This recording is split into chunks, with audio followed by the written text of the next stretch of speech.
Okay. All right. Let's begin today's lecture. This will be my second lecture and last lecture for subject in computer science. As I mentioned at the end of the last lecture, in the last lecture we looked at computer graphics in general. Today what I'm going to do is to talk about the basic idea behind augmented reality. And shamefully I have to use PS Vita to show you kind of commercial product we get today in terms of augmented reality based gaming. And I don't think it will work that well underneath this visualizer, but I want to start with some basic idea of a card with some kind of weird patterns, looks very geometrical blocks and high contrast black and white patterns. And if it worked, if I overlay this, I don't want to quit. Can you see the screen all right? Yes. Right. No? Back. Yes. Tabletop. So the two cards you can see, I don't know if you can see now, on the game screen is replaced by two models of a house of some kind. Try to keep my hand very still. If I move the card, you can see the house being moved together. What it really does is, the idea is very simple. When I see the table here, a physical table, through the camera, and I can see the virtual version of a house overlaid on top of the card. And this is the basic idea of augmented reality. It's basically bringing virtual data, virtual representation or virtual graphics into our reality through some kind of sensing and image capturing methods. So in today's lecture, what we'll be going through is look at some basic idea and techniques behind augmented reality. And I'll talk about how do we actually work out what's the purpose of having all these cards on the screen, and how do we actually do some simple calculation to work out where to place the virtual objects. So, sorry about the demo, it's a bit, I haven't really used this device before. So if we go back to today's lecture,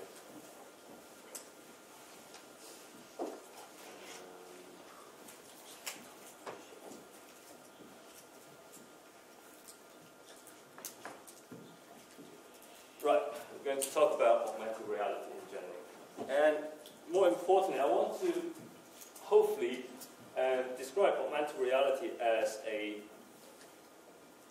new way for us interacting with the computer. We've seen it, I will show you some example work, how people have used augmented reality to design new user interface as well as games. So, what we'll be looking at is what augmented reality is, what are some of the basic back-end techniques that enables augmented reality, and we'll see from some example whether augmented reality is a useful thing.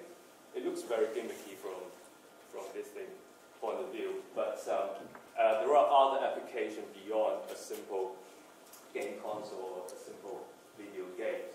So we'll look at those and have a think about whether there are scope for augmented reality type of application. So a little recap. Right? At the end of graphics introduction, I mentioned the two most important things brought by computer graphics is graphical user interface. People still use text terminal, but more commonly you will be using a lot of graphical user interface to do your work or write your code. So that actually changes the way we operate the computer. And the second part is virtual reality. You see, this is a rather early version of virtual reality from NASA. But fundamental hardware component hasn't really changed. You have this head-mounted display, which now today we have Oculus Rift. And this is data glove actually picks up the finger movement, hand gesture, as well as feedback. Provides feedback to the hand. So this is a simple setup. When we talk about graphical systems, as in today's computer, we generally have a system of computer and interface computer. We interface with computer using numerous choices of input devices, mouse and keyboard. If you're really into gaming, you get one of those mechanical keyboard rather than the rubbery keyboard. And if you're an artist, you probably use a tablet to paint and draw. And there's voice, webcam, and quite popular now, touch screen. I haven't even put gamepads on the screen. So in terms of the choices we're facing, it's numerous. We have, but the standard way, if we do any work, mouse and keyboard is the standard way of issuing command to do any work. Has anyone tried to use voice input in the past? Yep. What's your experience with that? Oh, they alright? They alright? Have you tried typing code with programming using voice? Oh no, I just went on that. Right. Yeah, voice is. So we have a choice of those, and then if we talk about virtual reality application, that there is also what we pointed out previously. They're generally a 2D input device, so it's restricted to the planar movement. For interacting with 3D environment, what we really like is 3D devices. So one of the popular ones used a lot by virtual reality and researcher is this Phantom Omni. It's actually a 3D stylus which gives you a 6 degree of freedom. Right? Degree of freedom we mean it can pick up translational, so movement, as well as rotational motions by operating this stylus. And what's more is it's also called a haptic device. So generally, when we're interacting with the virtual object, we can't really feel the texture or the surface of the virtual object. So this haptic device is actually an actuator to generate forces. So whenever we touch a hard surface or a rough surface, we can actually feel the textures as well as observing the textures, looking at the textures or the environment. So here is a rather elaborate version of those things together. It's called a Cyberforce system. I don't think that they manufacture this anymore. You can't really tell whether this guy's enjoying the experience here, but it looks quite scary as well. It looks more like a torturing chip of some sort, rather than you don't really feel like going on one of those. But the idea is same. For a system you have a display device in form of a mounted display, and the arm-like structure here is basically 3D input devices. It also has a data glove which picks up the final motions of the hand gesture. So good, right? We have lots of ways of actually input data, either through very natural modes or through the conventional keyboard and mouse. And the output of a computer graphic system, then we don't talk about monitor anymore. It's everywhere monitor. You get on the screen as well. There are some rather immersive type of monitor. 3D TV has been very popular, either through a kind of interlacing type of stereoscopic. You can get one of those. Well, this is a full resolution stereoscopic, which actually operates using two LCDs. So stereoscopic 3D display is one of display device. And if you really fancy a holographic display, Actuality is a company actually manufactured one of the earliest tried to be commercial product of volumetric displays, which looks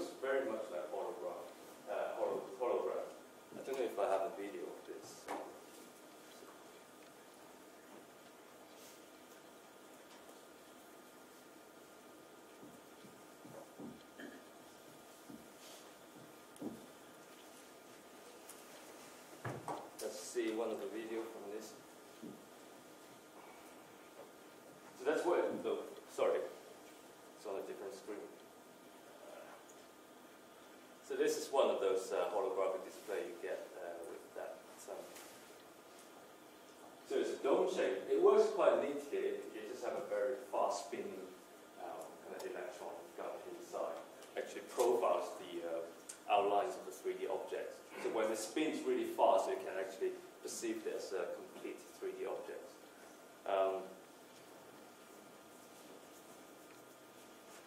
So we have a number of choices, and let's not forget projector as well. People actually configure projector in different forms now to make it so panoramic and big, so we can share the experience of the wonderful graphics. Now, so those for immersiveness. In the very early, actually, the first head-mounted display was in the 60s, and we already see a head-mounted. We already start thinking about the immersion into virtual reality. So one of the early examples is two. I'm not sure what those. I think they are CRT or they just line scanning, because there wasn't any rasterization in that time. So the idea, this is from Ivan Sutherland. The idea is what's hanging above his head is some kind of ultrasonic source. They use ultrasound to actually detect the head movement. So you stand underneath one of those. Whenever you rotate your head, the field of ultrasound actually worked out the rotation of your head. So this is an early example. And later on, this is quite a neat device. It's from microvision. It allows you to simultaneously see into the reality as well as directly project the virtual information into your retina. So it does not really rely on an LCD or the kind of LCD display you see you find in Oculus Rift. So of course today augmented reality has become quite popular than Google Glasses. Has anyone managed to sign on one of those? I actually haven't seen it working at all, apart from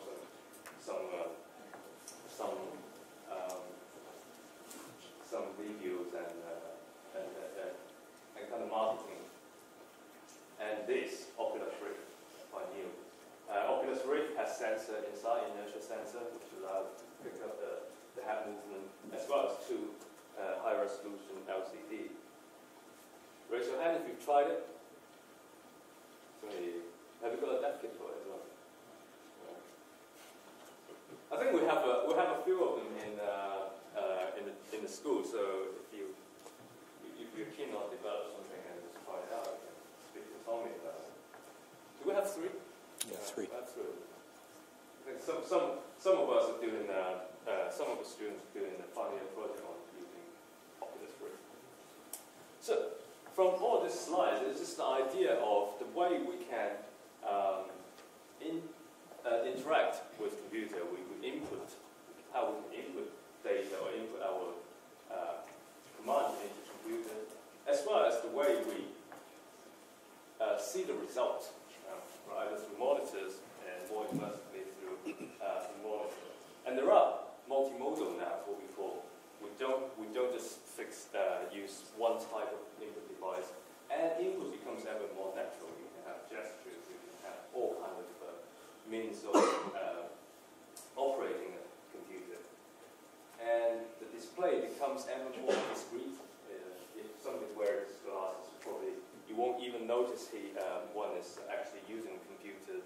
So, and on the other side, computer hardware. First computer is gigantic. It occupies lots of space. It's actually built by University of Pennsylvania, ENIAC. And it's actually using vacuum tubes, which looks like a bit like light bulb before transistor actually exists. And of course, we went through some miniaturization, get a personal computer, and now everything in your pocket is more powerful than here and here. So the miniaturization, the trend of miniaturization is very obvious. But what next?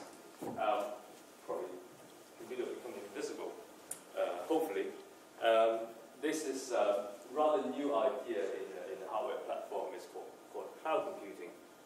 It's basically a massive infrastructure where nobody really cares about from end user point of view. They just think, oh right, a cloud infrastructure actually just provides services to us. Right, so we don't really, probably in a few years' time, we don't really have to buy hardware. This is certainly quite noticeable in the few service currently provided. Dropbox is a cloud service. It provides you storage space. And on live, if you play video games and you don't want to buy hardware and buy games, you can subscribe to OnLive, but they no longer exist. Has anyone tried OnLive before? Good. Did you actually get a nice graphics through streaming? It's alright, but it's not as good as what you can get. Just actually having decent hardware. Right. Do you have fiber optic at home? Yeah. That's good. I didn't copper line. It's quite, especially when it rains, my bandwidth will drop down and have really grainy pictures. But is it responsive when you play games on online? Do you get this kind of typical latency or lag? It's noticeable. It's noticeable. Yeah. I haven't tried it on that. And recently, right, OnLive, although it's already out of business, but then Sony announced PlayStation Now. So the idea is really, if we have an infrastructure, we can't really say how powerful cloud is. It's made up of multiple computational nodes and hardware. But the idea is we don't really rely on hardware to work from user point of view. We don't really want to care about hardware. We want to care about software. We care about the service provider. So in a way that the computer can become quite invisible in the near future. So the idea is it will become ubiquitous. It's everywhere now. You walk into the kitchen, you probably have one in the fridge.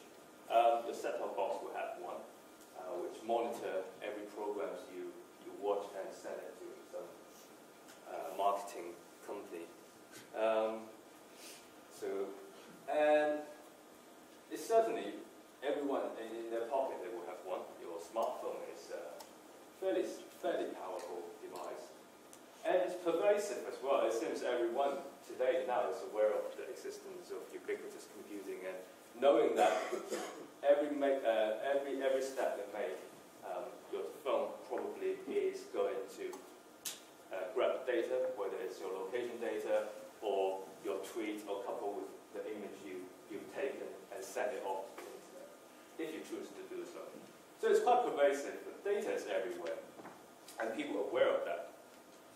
And so what do we do in this case when a computer disappeared in its physical form, but we still want to have to access its services? So this brings into the idea of we want to break the barrier between the computer and the human. So we no longer want to have a keyboard which can be easily smashable if you're frustrated with programming exercise, and the mouse as well. So anything that's physically in its physical form should be smashed up.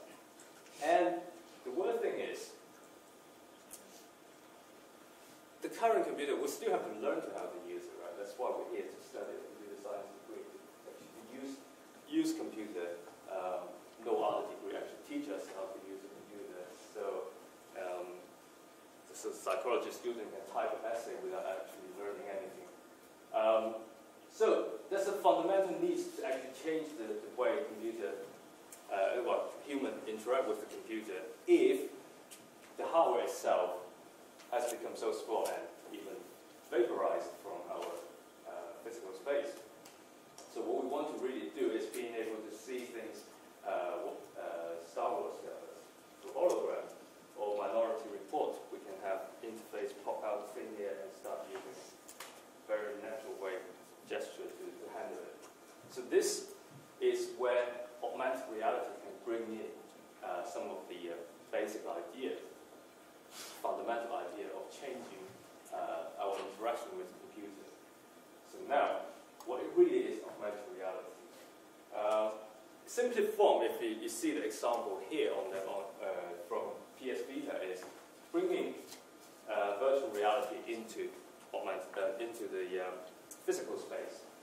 So this is rather neatly described by Paul Milgrams in '94. He actually constructed this continuum. It's not very profound compared to the general relativity, time and space continuum. So this continuum, just on either end of this continuum, we have physical reality, which is where we're sitting, where I'm standing, and the virtual reality. So it's something that's built using a computer, it's a virtual environment. And if we want to define anywhere in between these two extreme lines, we can call it augmented reality or augmented virtual reality. Augmented reality is our focus. Augmented virtuality is the opposite end of augmented reality, is where we bring physical presence ourselves into the virtual world. So for instance, if you play a game on Kinect, you actually yourself appears in the game.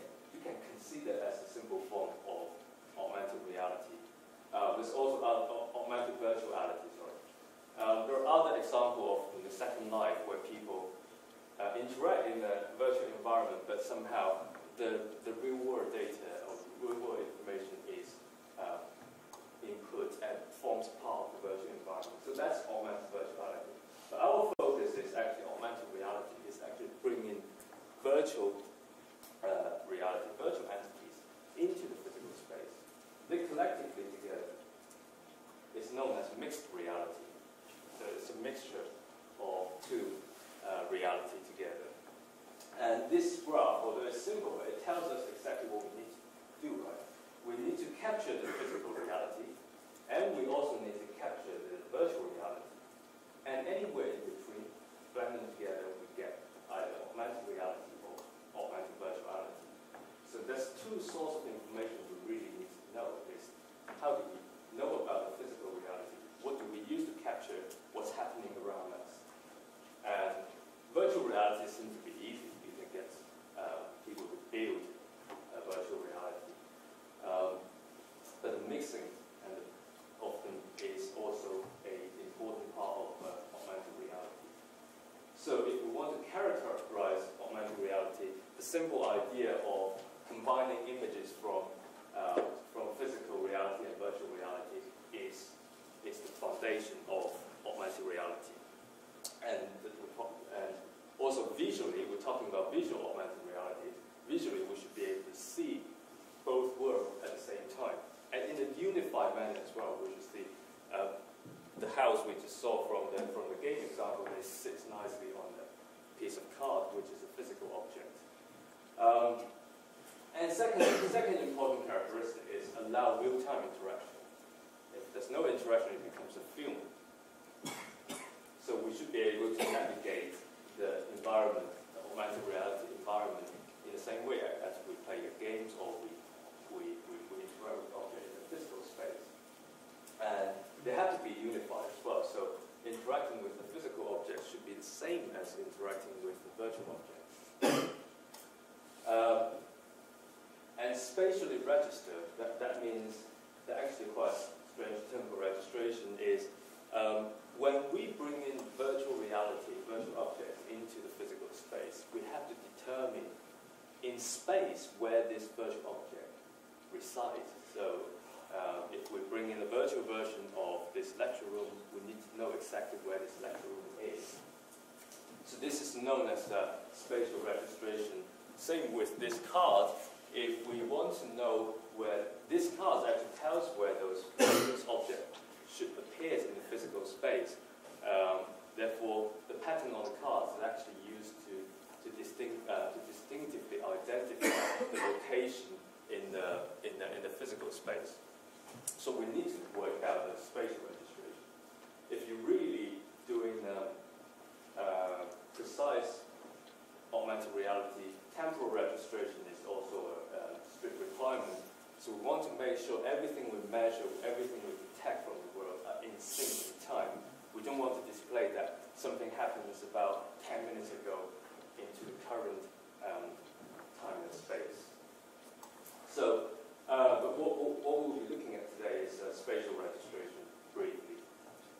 So, out of all this concept, what does it mean, really? If we bring back the continuum again, Clemens and John Pledger, we worked on something over the summer called augmented reality-based visualization for heritage building. So the idea is, if we go to, if you like architecture and ruins, you go to one of this place. This is one of the RVs nearby. You can see this RV is completely destroyed. There are only a few walls left. So that's the reality. But what we want to do is, if we go visit there physically, I want to see the entire buildings in front of me naturally. So what we do is we can model the architecture in its entirety virtually and render it virtually. So that's actually a complete view of what this should represent. And using augmented reality, when we go to the place, this is actually done on a small smartphone. So when we go to the place, when we take out the phone, we should be able to see the building standing right in front of us in its complete form. So that in a way, augmented reality is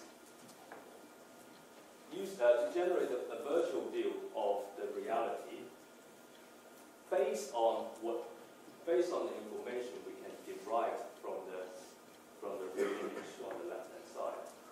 So this view we generate here is actually using geometry information extracted from the image here to determine, yes, this is the correct rendering of the church house in this area from this view. So we need, in order for us for augmented reality to work, we need to actually derive as much information as possible from a physical image. So what do we do? So that's an augmented reality system in general. So if you look at it, in the real world, we have an observer, which is a camera system, to capture the physical space, capture the real scene from our physical space. And at the same time, in order to generate computer-generated environments, or the virtual environment, we'll have some kind of representation of a graphics camera. And at the same time, there will be a virtual scene. The idea of the important component of augmented reality is to actually align these two systems together spatially, so that the view generated from a graphics camera is representative of the view captured using the real camera. So as far as the actors in this system are concerned, we'll have scenes and objects in both physical space and virtual space. And we'll have observer. It can be a human being like ourselves. It can be a camera system where you can move around. And there will be also environmental effects. In the physical space, we'll have weathers and different time of the day, the lighting changes. Therefore, those things have to be somehow for natural, for authentic, kind of realistic augmented reality. It should be somehow feed into the virtual world, so we can actually render something corresponding to the environment we're having. And as far as the software system is concerned, because augmented reality built upon the computer graphics system, therefore rendering system will be something we require to actually generate virtual image. And what I call an augmented reality enabling system. So in this particular sketch here, the diagram here, the augmented reality enabling system is this alignment process here, which aligns the camera from the physical camera with the graphics camera. So this is actually an important part of the process in creating an augmented reality environment. And as far as hardware is concerned, any forms of input device. So on this, it has on the PS Vita they have gyroscope and accelerometer, which you find it on today's smartphone. They have sensors to pick up the motions of the physical camera. And the display device in this case is an LCD. And some kind of input device. We want to be able to interact interact with it. So those you can see, the hardware system itself for augmented reality is very identical to a graphic system we showed earlier. We have computer, we have our display device and input device. Now, as far as enabling augmented reality, we have to work out the alignment between the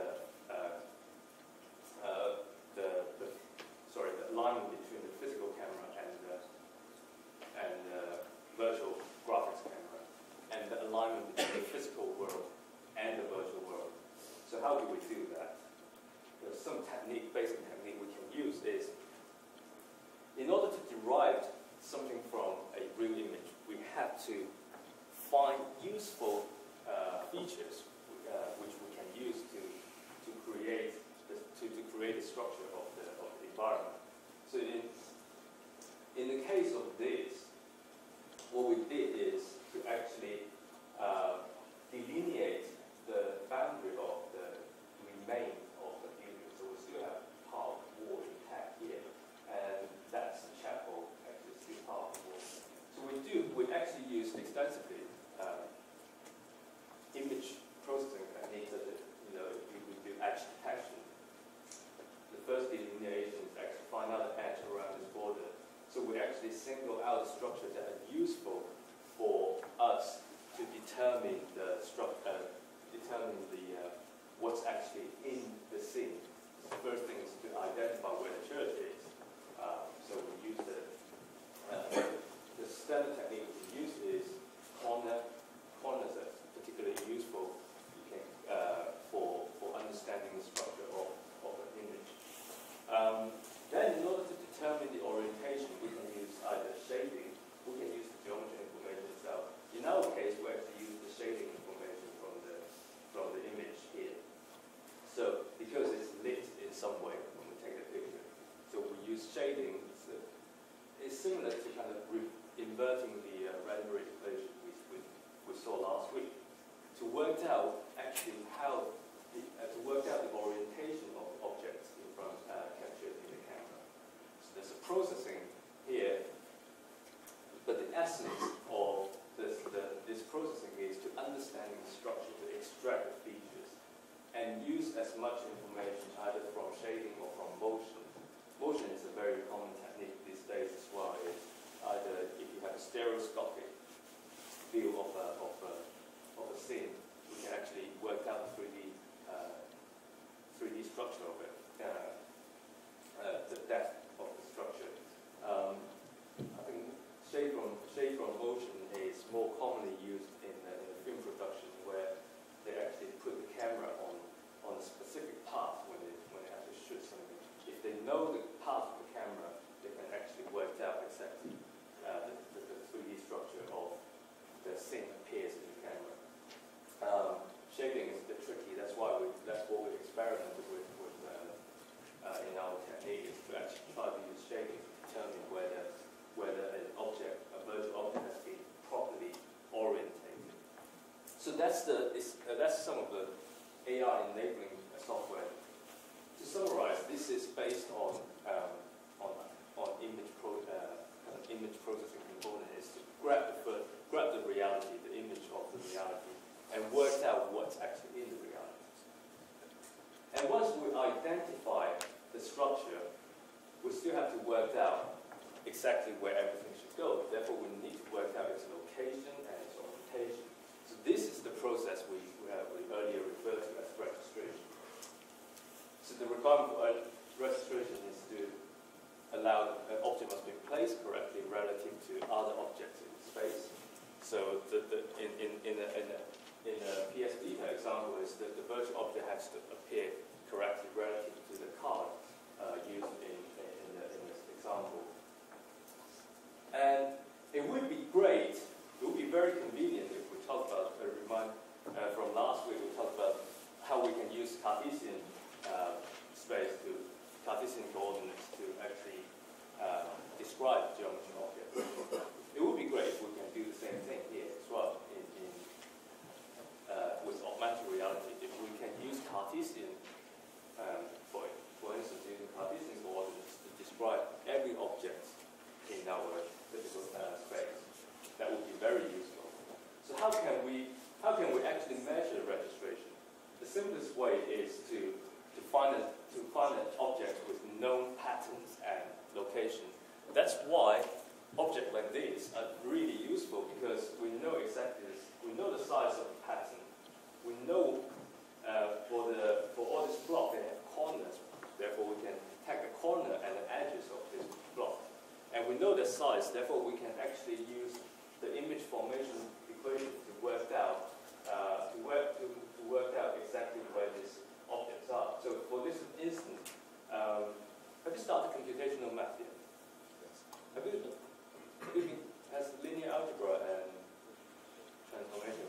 So that might be something you will encounter in these terms, computational math. So that's a typical linear kind of matrix representation in the graphical system. It tells if I have a point in 3D, the image of this point in the final image, if I render the 3D point into image, will be given by its position, its rotation, so describing the orientation of the object, and its position, so its location in the world.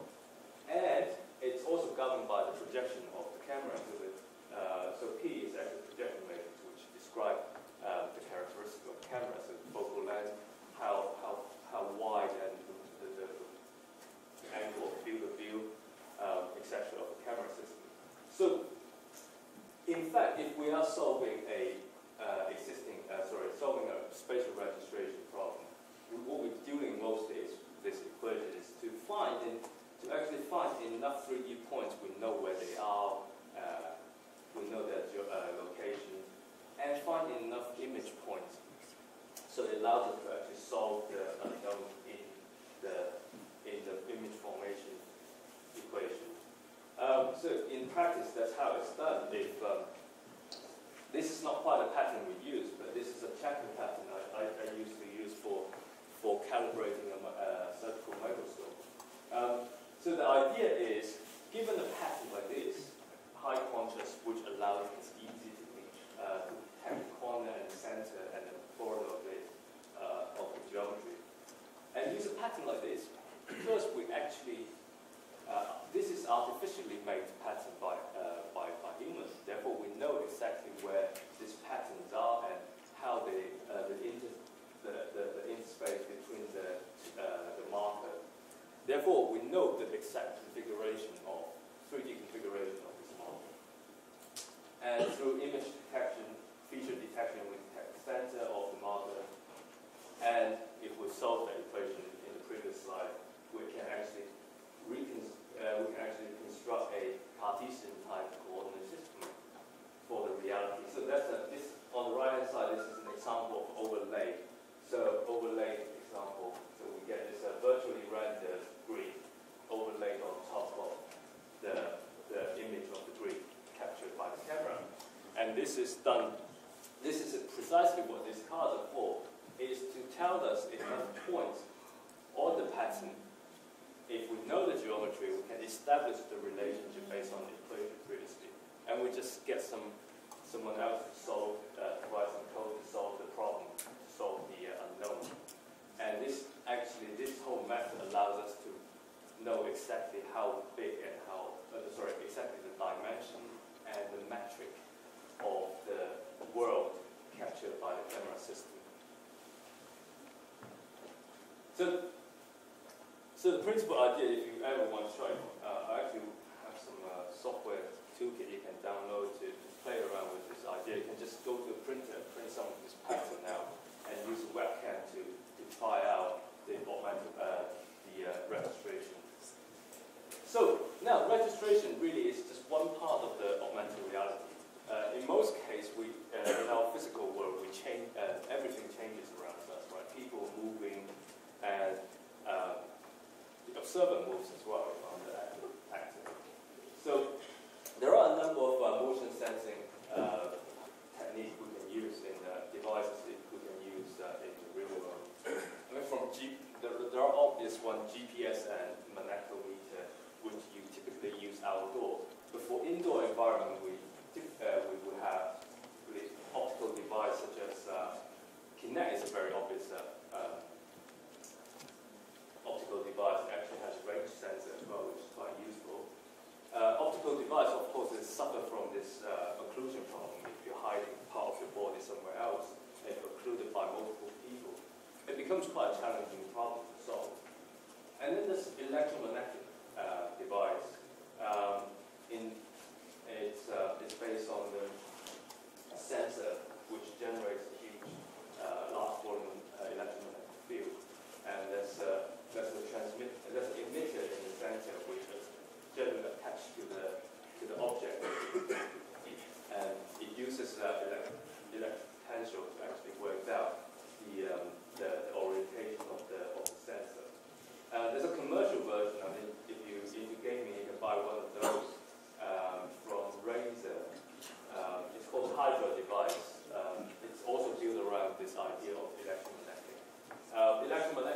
it does not suffer from line of sight, so it can work behind in a kind of rather dense area. If you have a lot of furniture at home, you can use that. The electromagnetic device generally work quite well, not to a great accuracy, but reasonably well. But they do have a limited range. And of course, the inertia devices is becoming ever more popular. So anything in a mobile phone these days with an accelerometer and a gyroscope, those are counted as an inertia device. Inertia device is easy to operate. It doesn't really require sensor. It's unlimited range. The problem with inertia devices is because it gives you either velocity or acceleration. Therefore, working out the whole entire motion accurately is quite an interesting problem people try to solve for augmented reality as well. So Wemo, for example, is a inertia type of device. So you have a lot of choices for motion sensing, and certainly if you don't have Kinect already, even if you already have a webcam, you can use it to actually sense the change or the motions around the world in the physical environment. So with all this talk, let's look at some examples. Some early example in augmented reality research is really quite obviously driven by medical needs. Is to enhance the precision of surgery. So in early days of ultrasound-guided biopsy, for instance, this is a biopsy on the breast. And ultrasound-guided, those are the keyhole surgery people prefer these days over open surgery. But the limitation is the surgeon is limited by the lesions. Therefore, they use augmented reality to actually do overlay the ultrasound scan in this case directly over the patient's anatomy. So in this case, you can see a pregnant woman with doing ultrasound scan of the fetus. You can see the fetus being overlaid directly over her stomach. Neurosurgery is also another critical area. It generally requires very high precision. It used to be really complicated neurosurgery. Use metallic frames around the patient's head to pinpoint the anatomy. So this is an idea from Harvard University. They look into the idea of overlaying the anatomy directly over the patient's head using augmented reality. So hopefully use that technique to enhance the direct vision. Because sometimes if you operate with your hand and eye disconnected, not many surgeons can perform that kind of procedure well, surprisingly. So keyhole surgeries and microsurgeries sometimes it's a very challenging kind of motor skills required. The whole back then was to actually use augmented reality to actually enhance the procedure. I did some work earlier in my study on the interaction with physical object, interaction between the physical object and a virtual object. So this is kind of assisted birth simulation where the fetus was delivered, the baby was delivered using forceps. In this particular example, we try to actually model the shape of the forceps and its contact between the fetus and the fetus head. So there's a few frame of simulation where the fetus was extracted from the physical pelvis here. This is all done in the practice. It's not really the medical setting. But the idea is to show there's a value of because with augmented reality we can actually interact with virtual computerized objects using physical objects. So it has become quite a useful training platform environment for medicine and spice only. And come on. Right, and tangible user interface. way augmented reality allows us to interact with software using physical objects. There are a few ideas been flying around, especially in kind of late 90s. They coined this term called tangible bits. If you consider graphical user interface being pixels and bitmap, the tangible bits is actually a physical representation of the graphical user interface. It's kind of step backward a little bit because a lot of graphical user interface ideas come from physical objects. So we'll look at this example of what's called this table example from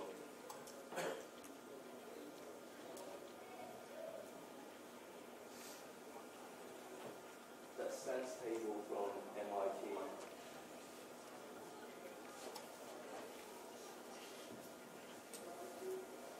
Basically replace all the software dialogue with its user synthesizer.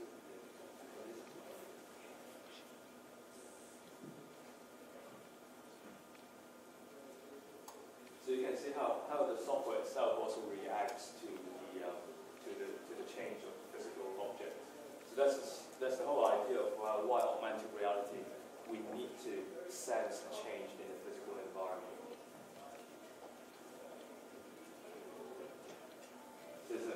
What it demonstrated here is a simple visualizer of some music visual.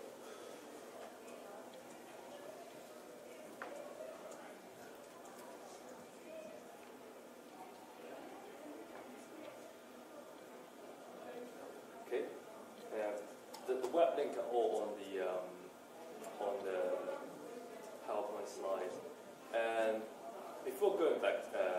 Without going back into the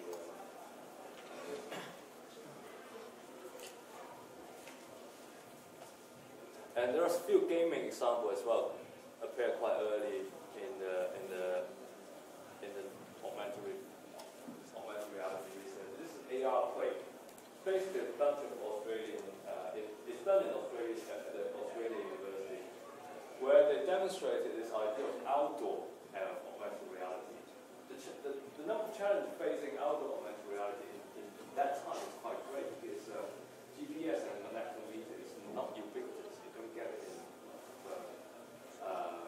in electronic devices. So they demonstrated they overlaid the quake, the level in the car park.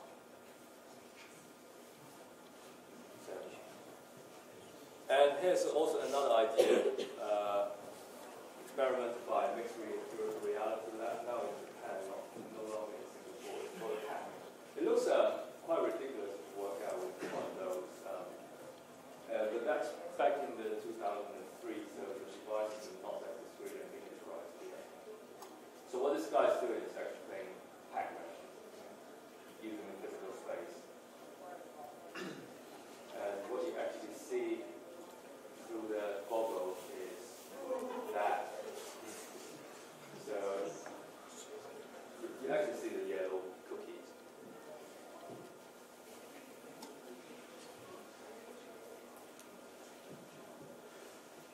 So there's always a virtual representation which you render offline, but the virtual representation is registered with the video sequence here. So you can see this guy is walking through a bunch of virtual cookies. I think what's interesting about this project is also collaborative. So it's multiple users. So you actually get other users to act as ghosts. So if you call by a ghost, you actually get it's actually game over for you.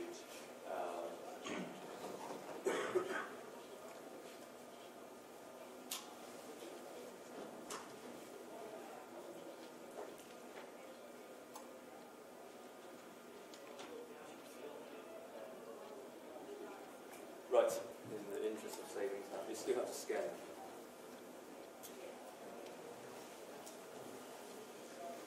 Okay, so what I want to do is, right, okay, yeah, Microsoft also have a similar tangible user interface for Pixel Sense. It used to be called Surface, but now they decided to call it something else. And that's AR play setting. It looks like Ghostbusters. And that's okay. If you're ever interested in trying how to build your own AR toolkit, AR application, you can try to download this AR toolkit. And the OpenCV is also a very useful toolkit to do image processing and the registration process. There's some literature which gives you a kind of more in-depth explanation about what AR can do and what's the using techniques and technologies for it. Thank you.